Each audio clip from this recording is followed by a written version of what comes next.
भाषा ही क्या भाषा ही। हे प्रभु, मेरी मदद। ओम नमो सद्गुरु चरण कमलेभ्यो नमः। ओम नमो सद्गुरु चरण कमलेभ्यो नमः। ओम नमो सद्गुरु चरण कमलेभ्यो नमः। ओम नमो नारायणाय।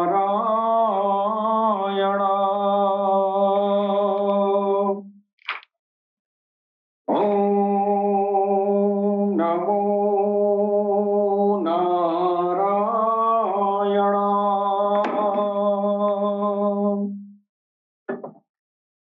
ओम नमो नारायणाय।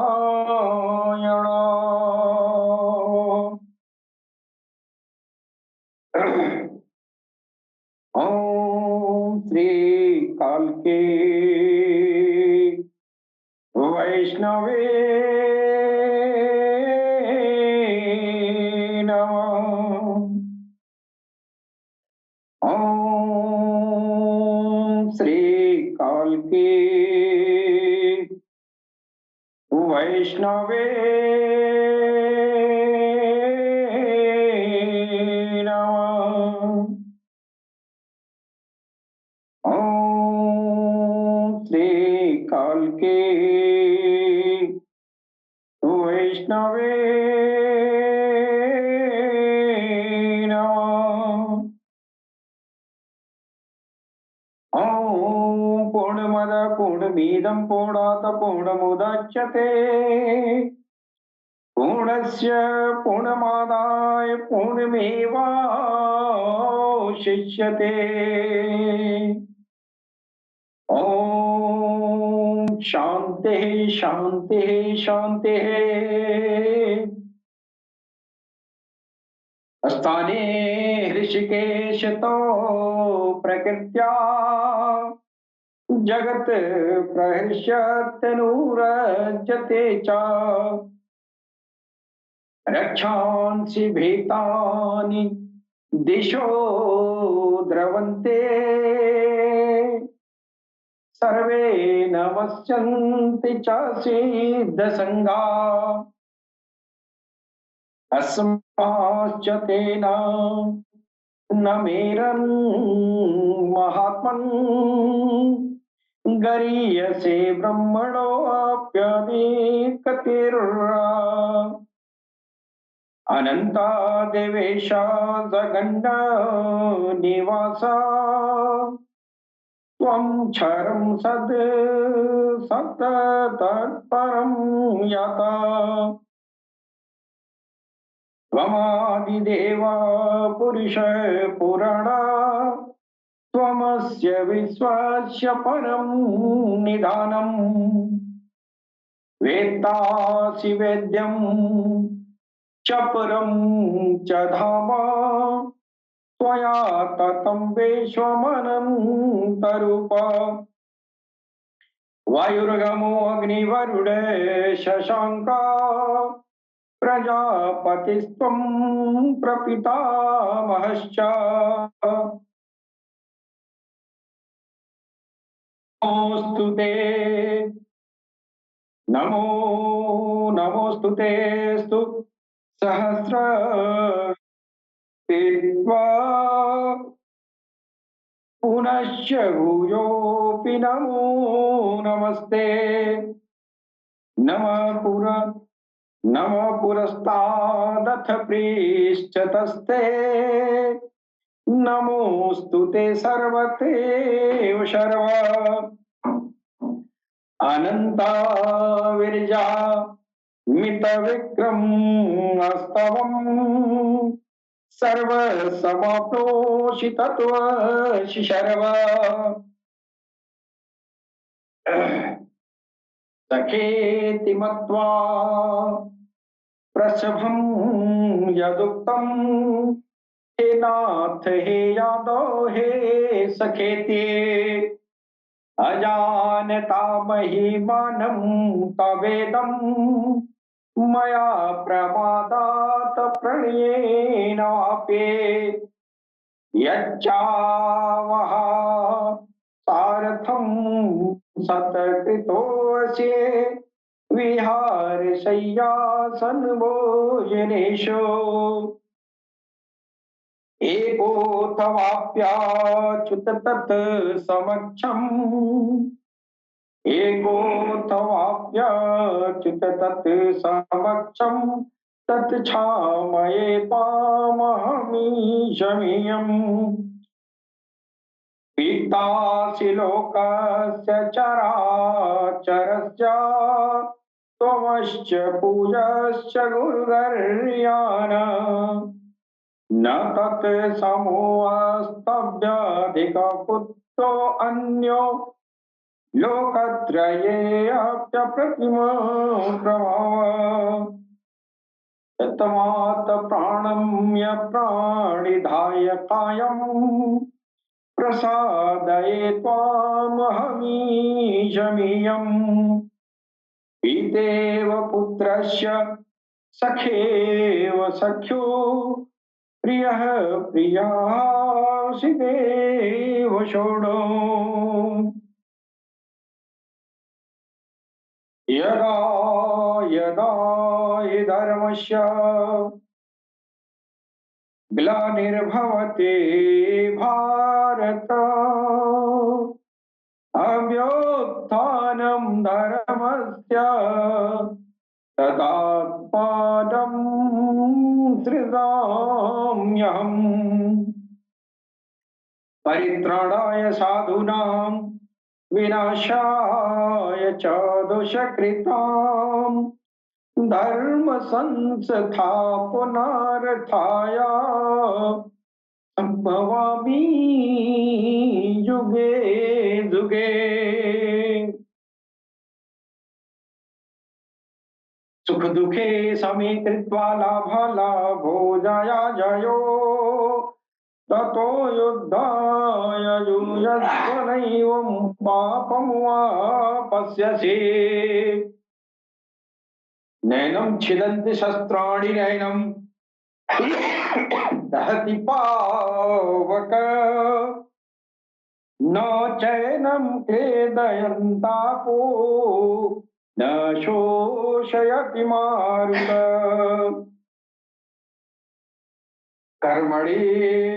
कर्मणेवाधिकारस्ते मा फलेषु कदाचनम् मा कर्म फल हेतुर्भुः मा ते संगोऽस्त्वकर्मणि तेजोऽसि तेजो महिधे वीर्यमसि वीर्यमयिधे बलमसि बलं महिधे ओजोऽसि ओजो महिधे अश्ये मुशरद शतम् जीवे मुशरद शतम् तृणयामुशरद शतम् प्रब्रुवामुशरद शतम् अदिनाहस्यामुशरद शतम् भूयस्य शरद शतात् ॐ शं नो मित्र संवरुण शं नो वर्यमा शं नो इंद्रो बृहस्पतिः शं नो विष्णुरुक्रमः।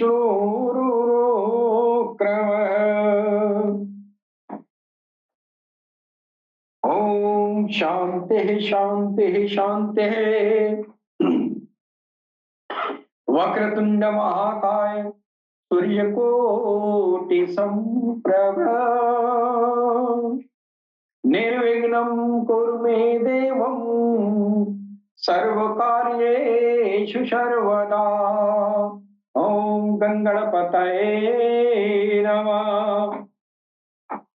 ओम गंगणपतये नमः। ओम गंगणपतये नमः। सबसे पहले हम अपने भगवान सदगुरु सैयदी यूनुस जी महाराज के चरण कमलों में भगवान श्री राम की धरती से मैं कोटि कोटि नमन करता हूं। तत्पश्चात हमारे जितने भी भाई बंधु जो पूरी दुनिया में प्यार और मोहब्बत का पैगाम सारी इंसानियत के दिलों तक पहुंचाते हैं, उन सभी भाई बंधुओं को मैं सर नवा कर प्रणाम करता हूं।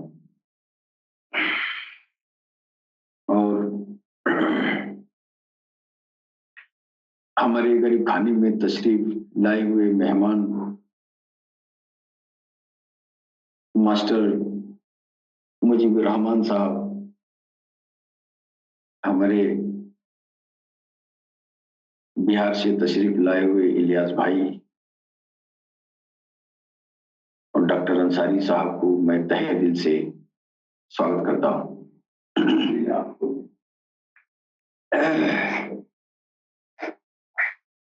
ये आप लोगों की मोहब्बत है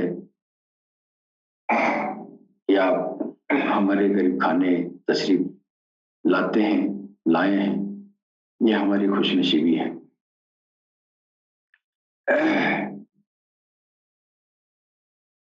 हमारा अल्लाह टीवी का जो प्रोग्राम है, हम इस बैनर तले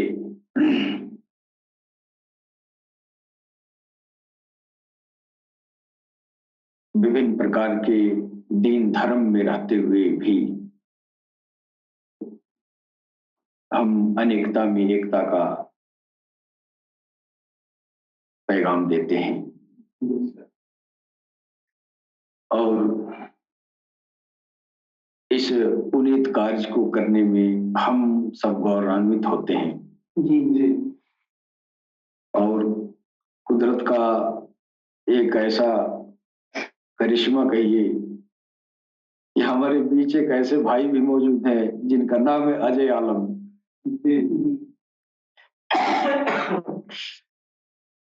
अजय भाई हमारे बहुत पहले से जुड़े हैं मेरे साथ, और मेरे साथ आने के बाद से इनका नाम अजय आलम नहीं है। जब ये प्राथमिक स्कूल में पढ़ते थे तो इनके गुरुजी ने इनका नाम जो है प्यार से अजय आलम रखा। नाम इनका आलम था लेकिन मोहब्बत में अजय लगा दी। और देखिए इनके अंदर नाम के मुताबिक संस्कार है। जितना मोहब्बत मुसलमानों से करते हैं उतना ही मोहब्बत हिंदुओं से भी करते हैं। और नाम भी बड़ा प्यारा है, दिन भर में बहुत याद आते हैं अजय आलम अजय आलम। बड़ा अच्छा लगता है कि हमारे प्लेटफॉर्म से कभी हम सोचा करते थे कि काश दुनिया में कोई इस तरह का मिशन, कोई इस तरह का पैगाम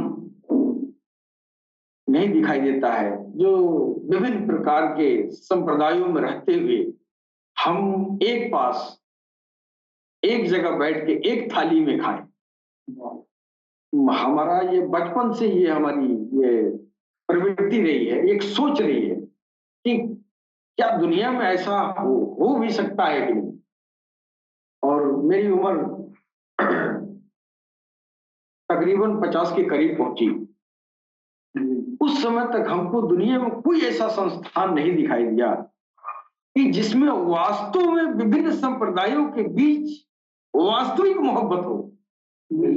सिर्फ और सिर्फ मेरी फाउंडेशन इंडिया ऑफिस, ये मेरी फाउंडेशन यूके वाली सरकार सैयदी यूनुस अल गौहर जी महाराज का जब ये पैगाम मैंने सुना कि ये धार्मिक एकता की, विश्व शांति की अग्रदूत हैं और इन्होंने विभिन्न संप्रदायों के बीच आपसी प्यार और मोहब्बत का अलख जगाया है, अलम उठाया है। जो फैक्टर हमारे विभिन्न धर्म समुदायों के बीच जो आपस में ये जो दुराव पैदा करता है, उन मुद्दों को बड़ा ही सहज ढंग से हमारे भगवान सदगुरु सैयदी यूनुस अल गौहर जी महाराज ने बड़े ही प्यारे अंदाज में इसको सुलझाया है। जो हिंदू और मुसलमान और विभिन्न संप्रदायों के बीच जो गुत्थियां उलझी हुई हैं, इन गुत्थियों को बड़ा प्यार से सुलझा दिया। और आज नजीर है कि आज हमारे बीच अजय आलम जैसे लोग मौजूद हैं। मास्टर मुजीबुर रहमान साहब जो है इतना दूर से आए हैं। हम तो एक हिंदू हैं, हम एक सनातन के हैं, लेकिन इतनी दूर से इतने बूढ़े बुजुर्ग आदमी और लड़खड़ाते छड़खड़ाते चले आते हैं किसके घर? एक हिंदू के घर। तो इनको वास्तव में इनको पता चल गया है कि हम विभिन्न संप्रदायों के बीच जो कारक हमको दूर करता है, उन कारकों को इन्होंने पहचान लिया है और जो हल, जो इसका समाधान सैयदी ने दिया है, सारे इंसानियत के दिलों तक पहुंचाया है। और जिसके दिल तक पहुंच गया, उसके दिल से अगर हिंदू है तो मुसलमान के प्रति उसकी नफरत मिट जाती है हमेशा हमेशा के लिए। अगर वो मुसलमान है तो उस मुसलमान के दिल से हिंदू के प्रति जो है नफरत लेश मात्र भी नहीं रहती है। ये नजीर हमने देखा है। हमारे अल्लाह टीवी के प्लेटफॉर्म पर विभिन्न समुदायों के लोग इकट्ठा हो रहे हैं और अपने अपने धर्म के अनुसार अपने अपने जीवन शैली में रहते हुए भगवत प्राप्ति के साधन जुटा रहे हैं, साधन पा रहे हैं। भगवान सबका एक है। आप अल्लाह कहें, हम भगवान कह रहे हैं, हम ईश्वर कह रहे हैं अपनी भाषा में। कोई अल्लाह कहता है, कोई गॉड कहता है, कोई ओहम कहता है, कोई इलोहम कहता है, कोई वाहे गुरु कहता है। लेकिन वास्तव में असलियत ये है कि ये सारे नाम उसी एक ईश्वर के हैं। और यह बात सर्वविदित भी है, यह बात सर्वविदित है। सारे लोग जानते भी हैं कि अल्लाह, राम, भगवान और ये जो वाहे गुरु और ये जो भी विभिन्न प्रकार के हमारे धर्म समुदाय के लोग हैं, ईश्वर के परिप्रेक्ष्य में ही विभिन्न प्रकार के नाम रखते हैं, ये सबको मालूम है। लेकिन सितम जरीफी तो ये है कि हमारे कट्टर हिंदू और कट्टर मुसलमान इस बात को जानते हुए भी उनके और अपने खुदा में तफरका पैदा करते हैं। ये जानकर भी खुदाओं को बांट देते हैं। एक दिन एक कर्मफल दिवस होगा। उस कर्मफल दिवस में सबसे बड़ा गुनहगार यही लोग होंगे जो रब के, ईश्वर के, प्रभु के विभिन्न नामों में वो मतभेद करके रखे और इंसानियत के बीच नफरत की। एक दिन ईश्वर हिसाब लेगा जी, सबसे लेगा। यही बात हमारे भगवान सदगुरु सैयदी यूनुस अल गौहर जी महाराज कहते हैं कि ये जो है पानी को माली कहो या वाटर कहो, पानी पानी है। भाई भगवान को तुम कुछ भी कहो, किसी भी नाम से कहो, वो तो भगवान है ही है, वो तो एक ही है, एक ही चीज है। अब हमारे सनातन धर्म के ऊपर विभिन्न धर्म समुदाय को लोग, खासतौर से हमारे मुसलमान भाई, इस बात का इल्जाम लगाते हैं कि तुम बहुत सी खुदाओं को पूजते हो। खुदा यार तुम्हारा एक ही है, सब एकेश्वरवाद के परिपोषक हैं। हमारा सनातन भी एकेश्वरवाद का ही परिपोषक है, लेकिन हमको इल्जाम देते हो तुम कई खुदा पूजते हो। खुदा एक ही है तो कई कहां पूजते हैं जी? हाँ, मैंने नाम रखा अलग अलग, ब्रह्मा विष्णु महेश हनुमान राम लक्ष्मण, ये जो है ये तमाम तरह के देवी देवताओं का ये जो है नाम रखे हैं। ये सब नाम रखे हैं, लेकिन वेदों में तो ये भी कहा है कि ये सारे नाम उसी एक ईश्वर के परिप्रेक्ष्य में ही है। उसी एक ईश्वर के अग्नि वरुण देवता, अग्नि देवता, वायु देवता, ये सब चीजें हमारे वेदों में आया है। ये इंद्र देवता, ये जो हम विभिन्न प्रकार के देवता बनाते हैं, वास्तव में एक ईश्वर के परिप्रेक्ष्य में ही यह बात कही जाती है। यह इस बात का बोध सबको है, लेकिन इंसानियत के ऊपर जो शैतान का गलबा है वो इस बात को समझने नहीं देता है कि तुम जो है तुम्हारा भी भगवान वही है जो मेरा है। हम अल्लाह कह रहे हैं, तुम भगवान कह रहे हो, लेकिन फिर भी तुम को इल्जाम लगाने की आदत पड़ गई है, तुम बहुत खुदा पूजते हो। हम बहुत खुदा नहीं पूजते, हम भी वही एक ही खुदा पूजते हैं, लेकिन हम उसके विभिन्न प्रकार की वो अभिव्यक्तियों को पूजते हैं। अब अभिव्यक्तियों को क्यों पूजते हैं? अब हम हवा भी पूजते हैं, वरुण देवता, गरुड़ देवता, अग्नि देवता, इंद्र देवता है, क्यों पूजते हैं? तो हम जो है हमको हमारे खेतों में जब वर्षा नहीं होगी तो हमारा अन्न नहीं होगा, तो मालूम हुआ कि अन्न उपजने के पीछे वर्षा का हाथ है, और वर्षा का देवता इंद्र है कि नहीं? और इंद्र क्या है? उसी ईश्वर का एक ये जो है मैनिफेस्टेशन है, उसका एक जो है नहीं पार्ट नहीं, वो उसकी अभिव्यक्ति कहेंगे, है कि नहीं? अभिव्यक्ति किसको कहते हैं? जैसे आप मास्टर साहब, आप इतना उम्र हो गया है, इस उम्र तक आप जो है मास्टर मुजीबुर रहमान साहब किसी जमाने में किसी के शौहर थे, है कि नहीं? जब बच्चे पैदा हो गए तो बाप हो गए, है कि नहीं? और जब बच्चे का बच्चा हो गया तो दादा हो गए, है? और उसके भी बच्चे को तो परदादा हो गए। तो मुजीबुर रहमान साहब एक ही।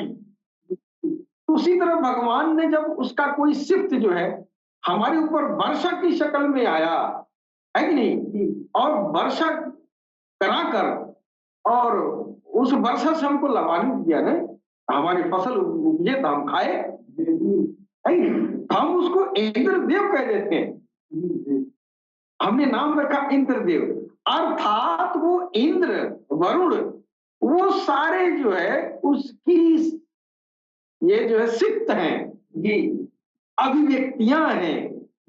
हाँ, और दूसरी बात मजबूरी थी अभिव्यक्तियों को पूजने का, तो हमको वो ज्ञान नहीं था कि हमारा कोई अगुआ उस एक ईश्वर के अकेले जो बैठा है, जो सारी दुनिया बना कर रखा है, उसके सामने रूबरू होने की ताकत तो किसी में थी नहीं। सामने जाके उसको अपने शक्लो सूरत की तरह देख ले, कोई गुजरा ही नहीं। वो तो सिर्फ मोहम्मद के लिए था ना, वो तो सिर्फ मोहम्मद रसूलुल्लाह के लिए था। वो मोहम्मद रसूलुल्लाह आएंगे और अल्लाह के सामने जाके मुस्कुराएंगे, फिर आके कहेंगे हमने तो अल्लाह को देखा है, अब तुम जो पानी पूछते थे, आग पूछते थे, अब मत पूछो, ये उसकी जो है अभिव्यक्ति है। अरे उसकी जात भी ऊपर बैठी है, उसकी जात ऊपर बैठी है, ये अभिव्यक्तियां हैं। अब जो पानी और आग की पूजा करते थे, गलत नहीं हुआ। क्यों नहीं गलत हुआ? गलत इसलिए नहीं हुआ कि हमारा कोई पैगंबर आके कहा ही नहीं कि हम शहादत देते हैं, हम गवाही देते हैं कि ऊपर बैठा है। जी, तो हम उसकी अभिव्यक्ति पूजे तो क्या बुरा है? हम अभिव्यक्ति पूजे तो कोई बुराई है इसमें? लेकिन हमारे सितम जरीफी तो ये है कि हमारे विभिन्न प्रकार के कौमों के जो आलिम उलमा हैं, बस 4 अक्षर कुरान की पढ़ते हैं, तौहीद तौहीद, शिर्क और तौहीद, मतलब तो पता नहीं है, शिर्क और तौहीद लगाए रखते हैं। है कि नहीं? अब हम आग पूजे, पानी पूजे, हवा पूजे, हम हक पर थे इसलिए कि ये ईश्वर की अभिव्यक्ति है। और आपके पैगंबर ने जाके देखा, अब आप आग पूजेंगे, हवा पूजेंगे, आपके लिए शिर्क होगा। क्यों? तो आपका अगुआ जाके बताया ना कि अरे भाई वो पानी आगे जो पूज रहे हो उसका तो सिद्ध है। अब उस जमाने में जो आया उसके लिए हक है, उसके लिए जायज है। लेकिन जो मेरे जमाने में आया, मेरे उम्मत में आया, वो मेरी बात मानेगा ना। है? अब वो शहादत दे रहे हैं, अशहदु अल्ला ला इलाहा इल्लल्लाह मुहम्मद रसूलुल्लाह। है? है? मैंने वो शहादत दे रहे हैं ना, तो मैंने अल्लाह को देखा, अल्लाह ऊपर बैठा, वो अकेले है, उसका माई बाप नहीं है, उसका बेटा बेटी नहीं है। है कि नहीं? लेकिन जब तक कोई जाके शहादत नहीं दिया, गवाही नहीं दिया, तब तक तो हम उसको उस भगवान के बेटा बेटी भी मानते रहे, उसके लोग बाग भी मानते रहे, ये भी मानते रहे उसके बाप भी होंगे, उसके बेटे भी होंगे, उसकी बेटियां होंगी, बीवी होंगी, बच्चे होंगे। जी, ये तब माने, बहालत मजबूरी न माने। मेरा पैगंबर उस दौर में आया नहीं, उस दौर में इसलिए नहीं आया तो इल्म का एक सीक्वेंस चल रहा था। जिस दौर में जितना इल्म ज्ञान ईश्वर की तरफ से मिलेगा, आप तो उतना ही पाएंगे ना। है? आप उतना ही पाएंगे ना, आगे तो पाएंगे नहीं। आपके हिस्से में उतना ही है। हज़रत आदम सफीउल्लाह है, उनका जो इल्म, जो ज्ञान है, वो दिलों का भगवान के भजन में लगाना, लगना। और ये आदम सफीउल्लाह की कौम की एक कड़ी हमारी सनातन हिंदू संस्कृति है, जिसका मुख्य थीम हृदय का भगवान के नाम के संकीर्तन में लग जाना। संकीर्तन ही नहीं, अखंड संकीर्तन में लग जाना। ये हजरत आदम सफीउल्लाह अर्थात देवाधिदेव महादेव, वही भगवान शंकर जी है, वही नाम जुदा है। उनका भक्ति वहां से शुरू हो रहा है ना। भक्ति का, अध्यात्म का जो सीक्वेंस है, था तो पहले से, लेकिन उन्नत नहीं था। ईश्वर ने चाहा कि अब इसका सिलेबस देना, इंसान को और आगे करें। जी, है ना?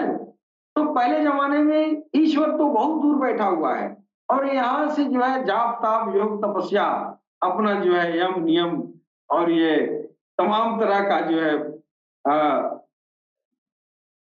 नियम को ये अनुकरण करते हुए अपने को साधना पड़ता था, अपनी अना मस्तिष्क को जागृत करते थे। फिर जो है वो दत्त के बाद से क्या देखते थे, ईश्वर ईश्वर के पास कैसे पहुंचते थे? समाधि में जाते थे तो उजाला देखते थे, नूर देखते थे। है कि नहीं?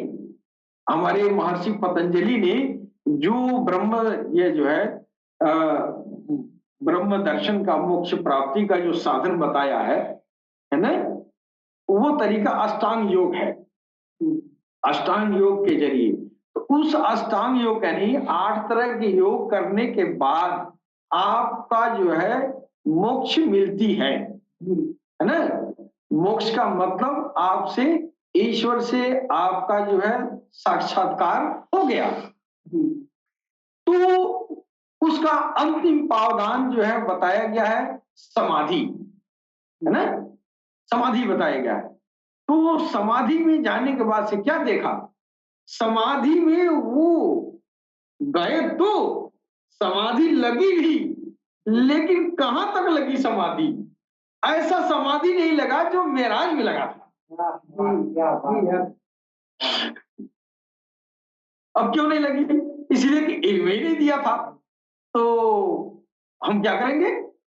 जब वो इल्म ही नहीं दिया, जो इल्म दिया उस इल्म के बिना पर हमारा समाधि उस नूर तक पहुंच पाए, यानी हम नूर देख पाए। हमारे योगी कहते हैं कि मस्तिष्क में करोड़ों सूरज के बराबर वो रोशनी दिखाई दी, है ना?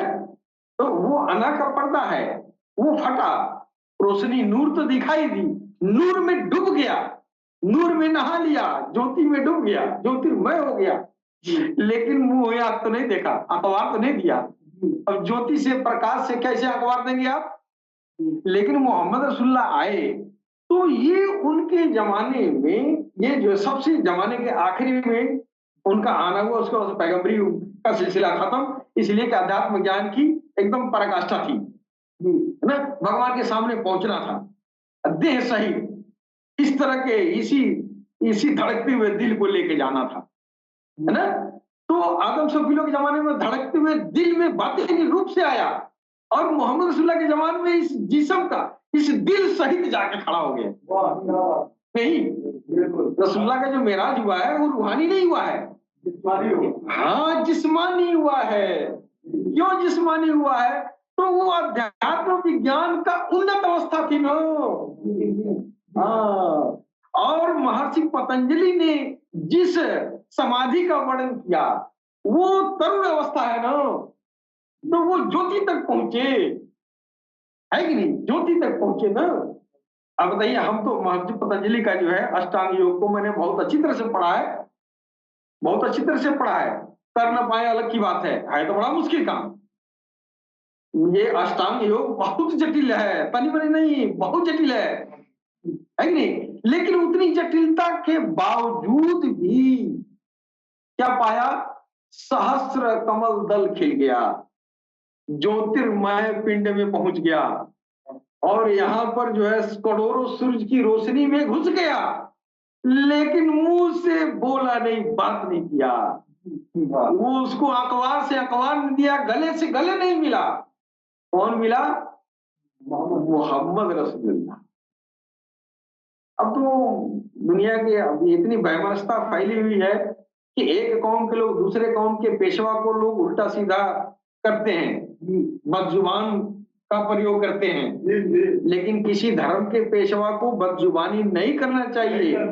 ज्ञान की पराकाष्ठा हमारे आप के ऊपर नहीं होगा, वो जो है भगवान कृष्ण और राम और मोहम्मद रसूलुल्लाह ईसा मूसा के ऊपर हो सकता है, हमारे ऊपर नहीं होगा।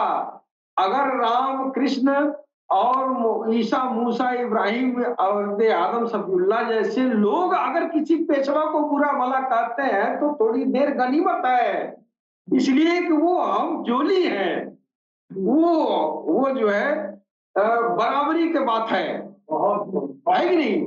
लेकिन हम एक अदना तरीन धर्म पर चलने की कोशिश करते हैं, चल भी नहीं पाते हैं, और मोहम्मद रसूलुल्लाह को बदजुबान बोलते हैं। अरे ये जुबान कटेगी मैशर में, कट कट के गिरेगी, अभी नहीं पता चलेगा। जो मुसलमान भगवान कृष्ण को अगर गाली देता है उसकी जुबान कटेगी, काटी जाएगी। जो श्री राम को अगर वो गलत कहता है उसकी जुबान काटी जाएगी। मैशर इसलिए लगाया गया है, कर्मफल दिवस 50,000 साल का है। ये मानना ईमान का हिस्सा है। अगर ये कोई योगी तपस्वी साधु संत महात्मा वली फकीर कुछ भी बन जाए, इस बात को उसको ईमान नहीं है तो वो कुछ भी नहीं है, ईमान के किनारे भी नहीं पहुंचा है, अगर कर्म फल दिवस पर उसका ईमान न हो, वो कुछ भी हो। और इसमें हमारे सनातन धर्म के लोग पीछे हैं, इसलिए कि हम ये मान के बैठे हैं कि ज्ञान की पराकाष्ठा मेरे ही दीन में है, मेरे ही किताबों में है, जबकि ज्ञान किताबों में होता ही नहीं है, ज्ञान किताबों में होता ही नहीं है। और हम बैठे हैं और अपने अपने किताबों पर जो है मोक्ष की साधना दिखाते हैं। हमारा कुरान, हमारा हदीस, हमारा वेद, हमारा कुरान। अरे यार, ज्ञान उसमें कहाँ है? ज्ञान तो गुरु देता है, गुरु तेरे सीने में डालता है। ये ज्ञान ज्ञान इसमें आता है, इसमें इसमें नहीं। ये तो फितरत में डालता है, ये मोहब्बत में डालता है। ये वाह, इसका ज्ञान, ये दिल का ज्ञान मिल जाए तो फिर क्या पूछना है। ये दिल वाला इल्म को ईश्वर ने, इसी इल्म को जो है, जब इंसानियत को जब एक सीक्वेंस देना शुरू किया ज्ञान का, क्या वो इंसान को धीरे धीरे धीरे धीरे अपने पूर्व में ले आएंगे, अपने करीब लाएंगे। अध्यात्म ज्ञान क्या है? भगवान का अपने पूर्व में, अपने करीब में लाने का क्रम ही तक ज्ञान का जो है सीढ़ी है। आदम सफीउल्लाह के हम जो है पैरोकार हैं, हम उम्मत हैं। आदम सफीउल्लाह को एक कल्ब का इल्म मिला था, यानी दिल को अखंड संकीर्तन में लगाना, है ना। वो जो है वो उन्होंने वहां से परिपाटी चली, उन्होंने कहा कि देखो अब भगवान हमसे संबंध जोड़ना चाहता है। कैसे? तो हमारे मन से नहीं, हमारे दिल से। तो दिल से कैसे होगा? दिल में पहले उसका नाम डालो, वो नाम जब रगड़ा लगेगा ज्योति बनेगी, ज्योति का तार बनेगा, फिर इस तार से हमारा उसका रास्ता जुड़ गया। अब ये पहला कुर्ब है भगवान का। अब हम पहला कुर्ब होने के नाते वो हम पहले हैं, हम पहले हैं ना, सनातन पहले था ना, और शुरू वहां से कर रहा है। तो ज्ञान का 12 पिंड इसी में डाल देगा, सारा पिंड उसी में डाल देगा। अभी तो हमको ज्ञान सिखा रहा है, आओ बेटा पहले दिल से जोड़ो, है। तो आदम सफीउल्लाह को दिल की जो शिक्षाएं हैं, दिल का ज्ञान है, कि दिल से भगवान से पहले जुड़ो। इसके पहले क्या था? यही मूर्तियां पूजते रहे और हवा पानी आग पूजते रहे। ईश्वर सब देख रहा है, उसको नागवार नहीं है हमको आग पूजने का, इसलिए नहीं नागवार है तो उसने ये आदम सफीउल्लाह को भेजा ही नहीं था। जब भेजा ही नहीं था और जब वो दिया ही नहीं था तो हम क्या पूछेंगे? है? अरे हम तो आग को तब समझे जब मूसा को तूने आग के रूप में कहा हम तेरा तुम्हारे, तो मैं तुम्हारा रब हूँ, डराओ मत। बिल्कुल है, तुम डरो नहीं, हम तुम्हारा रब है, हम क्या समझेंगे? अब भगवान तो आग ही है ना, मैं आग पूजा तो क्या बुराई किया? अल्लाह के नजर में ये आतिश परस्त बुरे नहीं है, ये कुरान पढ़ने वाले जो अधजल गगरी छलकत जाए वालों के नजर में अग्नि पूजा करने वाले बुरे हैं। वो उनको मालूम नहीं है कि अल्लाह ने, ईश्वर ने जो मूसा से कहा कि मैं तुम्हारा रब हूं, तो आग पूछ रहे, अब तेरे लिए आग पूजना हराम है। क्यों? तो तेरा पैगंबर आ गया ना, उसने शहादत दे दिया ना, अब तुम आग पूजोगे तो बहुत मार खाओगे, अब तुम शिर्क करोगे। अब तुम्हारे लिए शिर्क है, हमारे लिए नहीं है, वो उनके लिए है। इसलिए उनका पैगंबर कहा अरे हम देख के आए, है ना। जब तक वो अपने को दिखाया नहीं था तब तक उसका जायज है, लेकिन जब मैं देख के आया हूं तब वो उस देखे वाले को पूजो। तो पूछते हैं, है कि नहीं? तो अब देखिए, मूर्त पूजना कोई बुराई नहीं है, हमारे दौर में हमारे लिए है, हमारे लिए रवा है कि नहीं? हमारे लिए रवा है। हाँ, इसलिए रवा है कि हमारे हमारे जमाने में ईश्वर ने हमको इतना ही अता किया था, हम क्या करेंगे जबरदस्ती, है। लेकिन हमारी गलती ये है कि हम उसी को ज्ञान की पराकाष्ठा मान के और दूसरे को हम तरजीह नहीं देते हैं, ये हमारी गलती है। अब हमारे जो ज्ञानी लोग हैं अपने ज्ञान के आगे दूसरे के ज्ञान को समझते ही नहीं है, और आपके मुसलमान भाई की जो ज्ञानी है वो अपने ज्ञान के आगे हिंदुओं को तो काफिरा समझते हैं, है कि नहीं? अरे यार ये तो सब नरक में जाने वाले हैं, ये सब दोषी है। उसको पता है ही नहीं है ईसा मूसा हजरत इब्राहिम का जमाना, है ना। शहादत तुमको तब जब तुम्हारे पैगंबर ने शहादत दिया तब तो तुम हीरो बन रहे हो, नहीं तो तुम भी वही करते जो हम कर रहे हैं। बिल्कुल बिल्कुल, क्या बात है।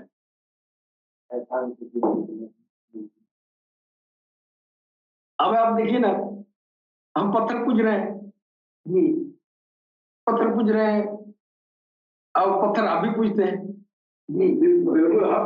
पत्थर काबे में जाते हैं, सारा काबा घूम के आइए, पत्थर न चूमिए, हज नहीं होगा। अब आप कहते हैं हम तो बुत परस्त थोड़ी है, अब क्या है, पूरा काबा तो बुत है जी, बिल्कुल बिल्कुल। कोई मंदिर में माथा टेकता है, मूर्ति बना के पूजता है, तो यार मूर्ति बना रहा है तो क्या बुराई है? अरे तुम उस पत्थर को पूजते हो, हम इस पत्थर को पूजते हैं। क्यों पूजते हैं? उस जन्नत वाला पत्थर के पास तुम जाने नहीं देते हो, तो हम इसी दुनिया का पत्थर पूजते हैं ना। पत्थर वो भी है, पत्थर ये भी है कि नहीं? अगर तुम जाने देते तो हम जाते ना। तुम्हारी इस्लाम नहीं आया था तो तब तो हम जा रहे थे, जब इस्लाम आ गया तुम अपने कानून में बांध के हमको जाने नहीं देते। लेकिन हक तो मेरा भी है। वो जो पत्थर तुम जन्नत का कहते हो, असल में वो जन्नत का ही नहीं, उस पत्थर में वो हिकमत है जो तुमको पता नहीं है। चूमते जरूर हो लेकिन शिर्क भी करते हो, चूमते भी हैं और पत्थर पूजने वालों को जहन्नमी भी कहते हैं, काफिर भी कहते हैं। अरे पूजना और चूमना क्या अंतर है? पूजने का मतलब प्यार करना, चूमने का मतलब प्यार करना, बात तो वही हुआ। तुम सीने से लगाते हो, होठों से लगाते हो, हम सर से लगाते हैं, बात तो वही हुआ। एक होठ का और माथे का अंतर है, बात तो एक ही है। तो ये मालूम ये हुआ, ये जो बुत परस्ती है ना, इसके पीछे जो लॉजिक है वो ना हिंदू जानता है ना मुसलमान जानता है। अब लड़ते हो गए, लड़े सब। इन्हीं विरूपताओं को दूर करने के लिए भगवान काल की अवतार सरकार गौरशाही का आना हुआ। और इस दौर में, इस दौर में उन जगहों पर ईश्वर ने भगवान काल की अवतार का तस्वीर चांद और सूरज और महाशिवलिंगम में प्रकट करके ये साबित कर दिया है कि ये पत्थर पूजने पूजने वाले काफिर नहीं है। इसलिए ये तस्वीर पूजने वाले, ये मूर्ति पूजने वाले, ये काफिर नहीं है। देखो चेहरा गौरशाही चांद में चमक रहा है, है?